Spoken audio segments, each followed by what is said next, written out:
Mom wanted me to invite the sister who slept with my ex to my wedding to avoid drama.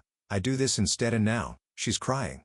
When Daniel proposed to me, I felt like my life had finally hit a stride. We'd been together for 4 years and he's everything I ever wanted in a partner. Supportive, kind, patient, and funny. Our relationship felt like a fresh start for me after some rocky years with family and trust issues. So when we started planning our wedding, I was determined to make it a day of joy, love, and most importantly, peace. Little did I know that my mom had other plans. I come from a complicated family. It's not dysfunctional in an obvious screaming matches at Thanksgiving kind of way, but more in the, we sweep everything under the rug way. My mom is the kind of person who hates conflict so much that she ends up creating it by trying to force everyone to get along. She'll guilt trip, cry, and manipulate all in the name of keeping the peace. And this whole situation started because of my older sister, Sarah. Sarah and I were close when we were younger, but everything changed during my junior year of college. I was dating this guy, Derek. He was my first real boyfriend and the kind of guy I thought I'd spend the rest of my life with. We dated for 3 years and were even talking about getting engaged after I graduated. I was young and naive and I trusted him completely. That trust was shattered when I found out Sarah had been sleeping with him behind my back. For how long? I have no idea. But it wasn't just a one-time mistake. It was a full-blown affair. The worst part wasn't even the betrayal itself. It was Sarah's reaction when I confronted her. She didn't deny it. She didn't apologize. She just shrugged and said something like, "Well, if he cheated on you, maybe you weren't enough for him." I'll never forget those words. I cut her out of my life that day and we haven't spoken since. Derek and I broke up, of course, but the damage Sarah did to my trust and self-esteem lasted much longer. My mom, on the other hand, saw it differently. She treated the whole thing like it was some petty sisterly spat, as if Sarah and I had just fought over a borrowed sweater or something. "Men make mistakes," she'd say. "Sisters shouldn't hold grudges." I tried to explain to her how deeply it hurt me, but she just brushed it off saying I was overreacting and that family is forever. Over time, I realized she was never going to take my side, so I stopped talking about it. I focused on building my own life far away from Sarah. Fast forward to now, Daniel and I were in the middle of planning our wedding, and I was so excited to finally celebrate this milestone with the people who genuinely cared about us. We were keeping the guest list small, around 80 people, and I had no intention of inviting Sarah. She wasn't part of my life, and I wasn't about to let her ruin this special day for me. But as soon as my mom found out about the engagement, she started pushing. "Are you going to invite Sarah?" She asked as if it was a given. When I said no, her reaction was immediate. She gasped, looked at me like I just told her I was canceling Christmas and said, "You can't do that. She's your sister." I tried to calmly explain my reasons but she wasn't having it. She started with the usual guilt tripping, saying things like, "How do you think this will make the family look? And do you really want to create more drama by leaving her out?" The irony of that last statement wasn't lost on me. I told her I wasn't going to change my mind, but she didn't back down. Over the next few weeks, the calls and texts came non-stop. She even roped in a couple of aunts and cousins to try to convince me. They'd send me passive-aggressive messages like, "It would mean so much to Grandma to see the whole family together," or "You don't want to regret this later in life." The final straw was when Mom threatened not to come to the wedding if I didn't invite Sarah. She framed it as her not wanting to take sides, but it was clear she was trying to manipulate me. It hurt more than I expected. I love my mom, even though she drives me crazy sometimes, and the thought of her not being there broke my heart. But at the same time, I couldn't let her bully me into doing something that would ruin my day. Daniel was incredibly supportive through all of this. He told me it was my decision and that if my mom couldn't respect my boundaries, that was on her, not me. I decided to take matters into my own hands. I told Mom I'd think about inviting Sarah just to get her off my back for a little while. But instead of sending Sarah an invitation, I sent her a letter. I laid everything out as clearly and honestly as I could. I told her how deeply her betrayal hurt me and how it had affected my ability to trust people. I explained that my wedding day was about celebrating love, trust and happiness, and that having her there would only bring back painful memories. I also made it clear that this wasn't about holding a grudge. It was about protecting my peace. I told her I didn't hate her, but I also didn't feel close to her, and I didn't see the point in pretending otherwise for the sake of appearances. Sarah didn't take it well. She sent me a series of angry texts, accusing me of being petty and immature. She said I was making the family choose sides and that I was letting an old mistake ruin our relationship. Mom, of course, took Sarah's side. She called me crying, saying Sarah was devastated and that I was tearing the family apart. She even said something like, "What kind of person excludes their own sister from their wedding?" At that point, I was emotionally drained. I told Mom I wasn't going to argue about it anymore and that my decision was final. She didn't like that answer and kept trying to guilt me, but I stopped responding. It wasn't worth the stress. The wedding day came and honestly, it was perfect. Sarah wasn't there. And while Mom gave me the cold shoulder for most of the day, I didn't let it ruin anything. I was surrounded by people who loved and supported me. And for the first time in a long time, I felt at peace. Daniel and I had an amazing time, and looking back, I wouldn't have done anything differently. Now that the wedding is over, the fallout has started. Sarah has been posting vague, passive, aggressive things on social media about family betrayal and how some people never move on. Mom keeps sending me long texts about how disappointed she is in me and how she's never seen Sarah this upset before. A few relatives have even reached out to tell me they think I made the wrong decision. Part of me feels guilty, but another part of me knows I did what was best for my own mental health. I've spent years trying to rebuild my self-esteem and trust after what Sarah did, and I wasn't about to let her ruin one of the most important days of my life. But now I can't help wondering, am I wrong? Should I have just invited her to avoid all this drama? Was it selfish to put my own feelings first, even if it meant upsetting my family? Update 1. It's been a few days since I posted and I've been blown away by the responses. Thank you so much for taking the time to read my story and to offer your thoughts. I've read every comment and honestly, it's been really eye-opening. Some of you shared similar experiences and it helped me feel a little less alone in all this. For those who think I was too harsh, I understand your perspective too. It's complicated, and I appreciate the input. Since the wedding, things have continued to simmer, and honestly, I feel like I'm caught in a tug-of-war. My mom hasn't let up. If anything, she's doubled down on her disappointment. I got a long email from her 2 days ago and it was a lot. She said she's still heartbroken about the whole situation and kept emphasizing how I've caused a rift in the family. The email was prepared with lines like, "I don't even recognize you anymore. And this isn't the daughter I raised." She also brought up Sarah's feelings again, saying how much I've hurt her and how Sarah is apparently devastated that I shut her out. The tone of the email was a mix of guilt-tripping and emotional manipulation. She kept mentioning how she was losing sleep over the whole thing and how she's been getting calls from extended family members who are concerned about my behavior. Honestly, it felt like she was trying to paint me as some kind of villain who's intentionally out to hurt Sarah and the family. That couldn't be further from the truth. After reading it, I just sat there staring at my laptop for a while, trying to decide how to respond. Part of me wanted to fire back and defend myself, but another part of me knew it wouldn't do any good. My mom has always been this way. Once she gets an idea in her head, there's no changing her mind. I decided to keep it short and calm. I wrote back and said that I was sorry she felt that way, but I stood by my decision. I reminded her that this wasn't about being cruel or vindictive. It was about setting boundaries and protecting my mental health. I told her that I loved her, but couldn't keep rehashing the same argument. I thought that would be the end of it for now, but I was wrong. Mom forwarded my email to Sarah. How do I know? Because Sarah responded to me directly with another lengthy email and it was even worse than Mom's. Sarah called me bitter and immature and said I was clinging to the past instead of trying to move forward. She accused me of being obsessed with playing the victim and said I was destroying the family dynamic for no reason. She also claimed I was being unfair to her because according to her, Derek was the real villain in all this, not her. That part really got to me. Yes, Derek was a liar and a cheater, but Sarah knew exactly what she was doing. She wasn't some innocent bystander who got caught up in his web of lies. She made a choice to betray me and she's never once taken accountability for it.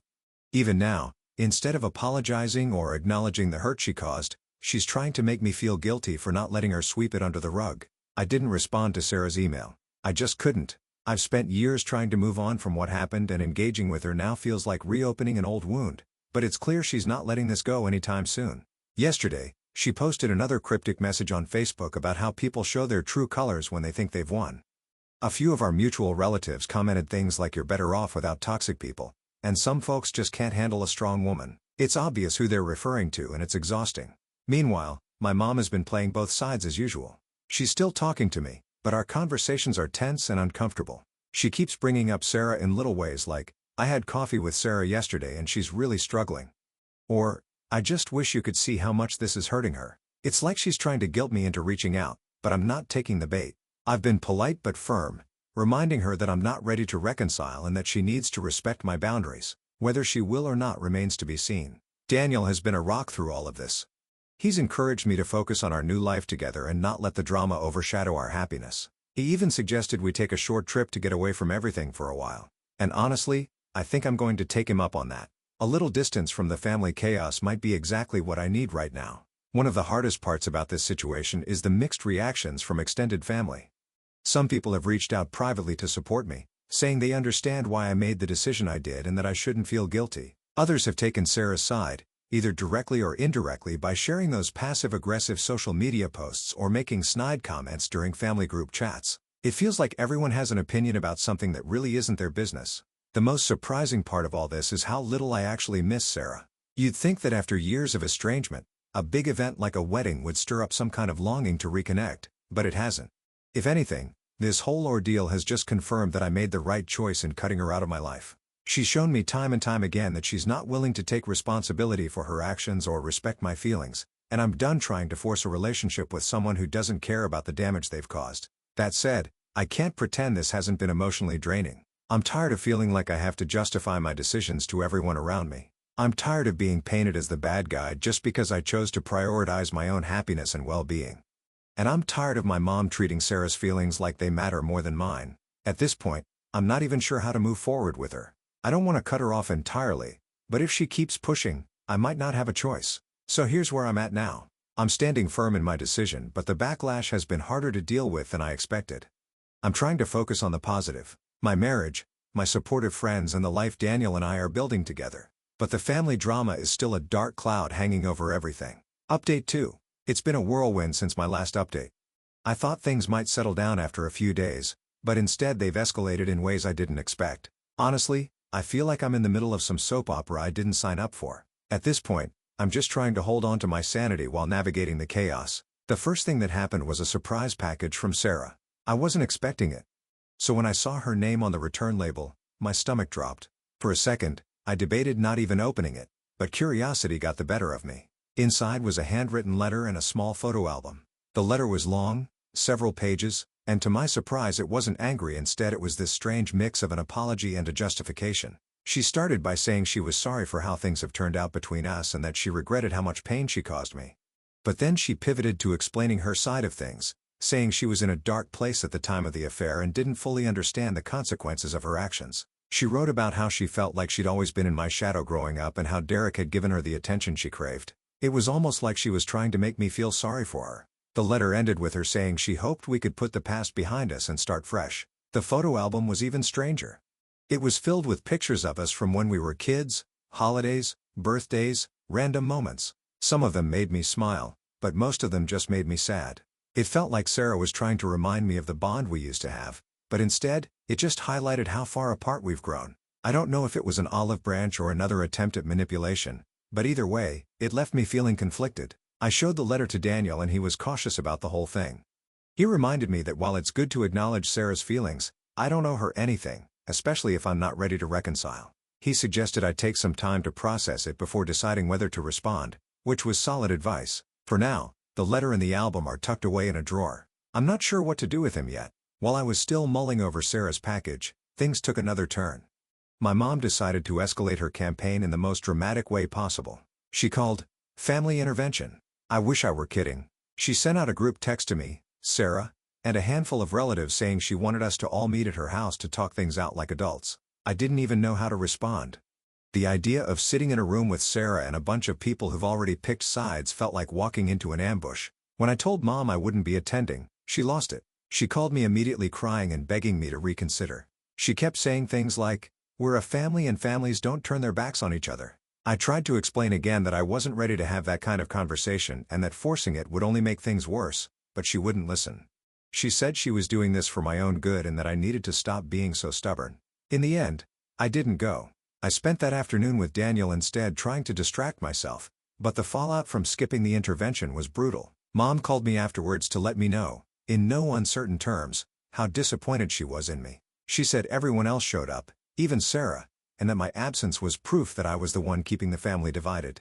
She accused me of being selfish and unwilling to move on, and she hung up on me before I could even respond. If that wasn't bad enough, I started getting messages from some of the relatives who attended. One of my cousins texted me saying, "You should have been there. It was really healing for Sarah." Another aunt sent me a long message about how I was being stubborn and cruel for refusing to give Sarah a chance to apologize in person. Apparently Sarah cried during the meeting and talked about how much she missed me and wanted to make things right. Some of the family is now acting like she's the victim and I'm the heartless one for not letting her back into my life. I can't even describe how frustrating this all is. It's like no one cares about how I feel or what I've been through. They're so focused on this picture-perfect idea of family unity that they're willing to sweep everything under the rug, no matter how deep the betrayal. I've been labeled the villain for simply standing up for myself, and it's exhausting. At this point, I feel like I'm losing my relationship with my mom entirely. She's gone from being disappointed to outright cold. She barely talks to me anymore. And when she does, it's clipped and passive-aggressive.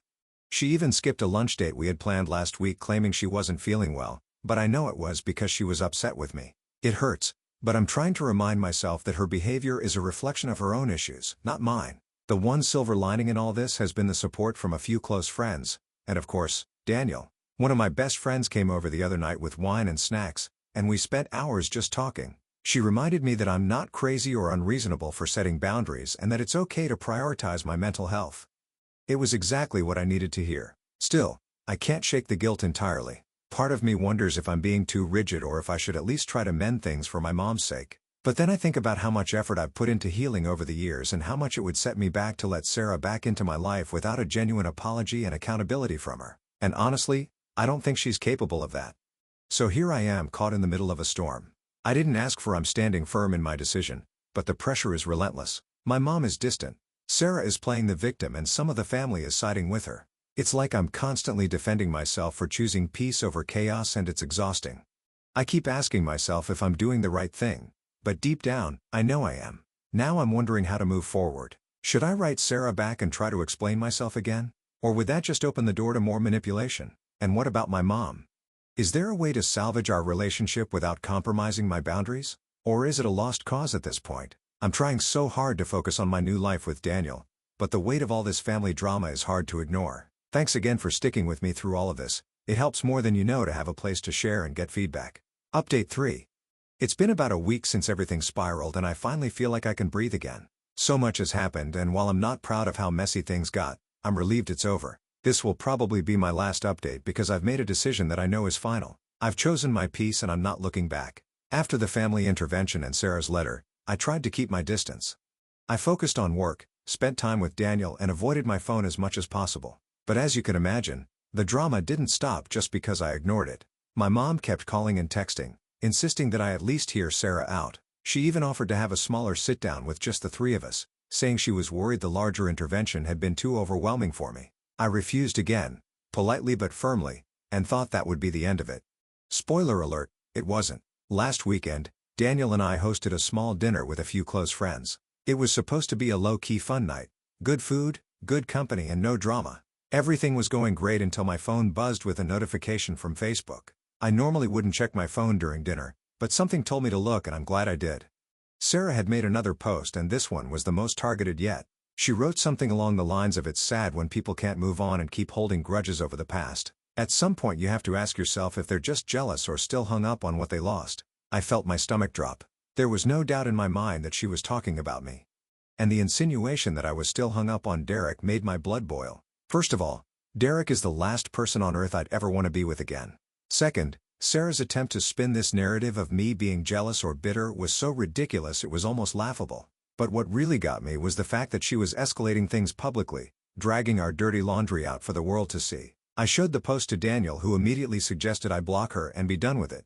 He was right, of course, but something inside me snapped. I was tired of Sarah trying to control the narrative, tired of my mom enabling her, and tired of being made to look like the villain when all I'd done was protect myself. For the first time in years, I decided to confront Sarah directly. The next day, I called my mom and told her I'd meet with her and Sarah not to reconcile, but to set the record straight. She was thrilled, thinking this was my way of mending fences, and eagerly set it up at her house. I didn't bother correcting her. My goal wasn't to fix anything. It was to finally say my piece and be done with it. When I arrived, the tension in the air was thick. My mom greeted me with her usual mix of warmth and nervous energy, clearly hoping to play peacemaker. Sarah, on the other hand, looked smug, like she thought she'd already won. She didn't even wait for me to sit down before launching into her usual spiel about how much she missed me and how family is too important to let one mistake ruin everything. I let her talk, biting my tongue until she finally paused, clearly expecting me to agree or apologize. Instead, I calmly asked her about the Facebook post. She didn't even try to deny it. Instead, she doubled down, saying it was just a general observation and that if I felt attacked, maybe it was because the post to home. She accused me of being obsessed with the past and suggested that my anger was less about her betrayal and more about me being unable to let go of Derek. That's when I lost it. I told her in no uncertain terms that this had nothing to do with Derek and everything to do with her complete lack of accountability. I reminded her that she was the one who made the choice to sleep with my boyfriend knowing full well what it would do to me and that she'd never once given me a real apology. Instead, she spent years painting herself as the victim and using our family to guilt me into forgiving her. I told her I wasn't interested in reconciling with someone who couldn't even admit they were wrong, let alone take steps to make amends. Sarah tried to interrupt, but I wasn't finished. I turned to my mom and told her I was done with the constant guilt-tripping and emotional manipulation.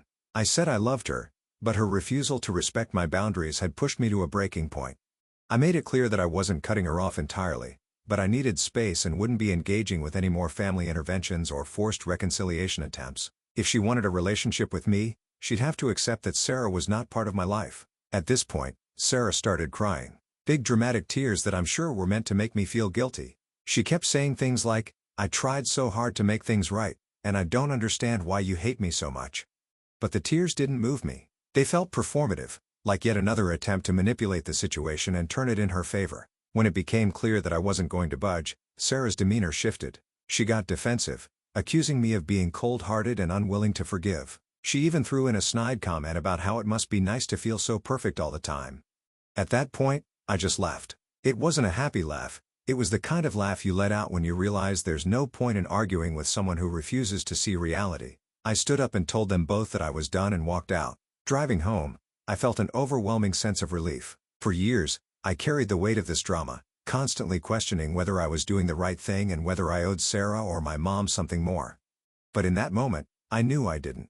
I had tried to explain myself, tried to set boundaries and tried to move forward, but they weren't willing to meet me halfway. And that wasn't my fault. Since then, I've blocked Sarah on every platform and told my mom I'd be taking a break from family events for the foreseeable future. I don't know if she'll respect that boundary, but I'm prepared to enforce it if she doesn't.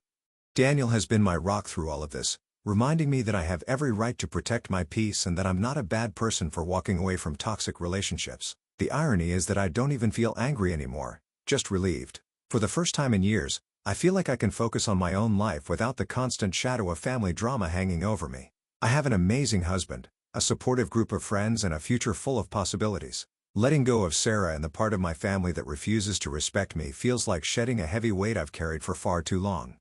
To everyone who's followed this journey and offered advice, thank you from the bottom of my heart. Your comments and insights helped me see things clearly and gave me the courage to stand up for myself. I don't know where things will go from here with my family, but for now, I'm at peace with my decision and that to me is worth everything. Am I sad that it had to end this way? A little. But mostly, I'm just relieved to be done with the drama. Life is too short to spend it tied to people who only bring you pain no matter how much they claim to love you. If there's one thing I've learned through all of this, it's that choosing yourself isn't selfish. It's necessary. Here's to moving forward.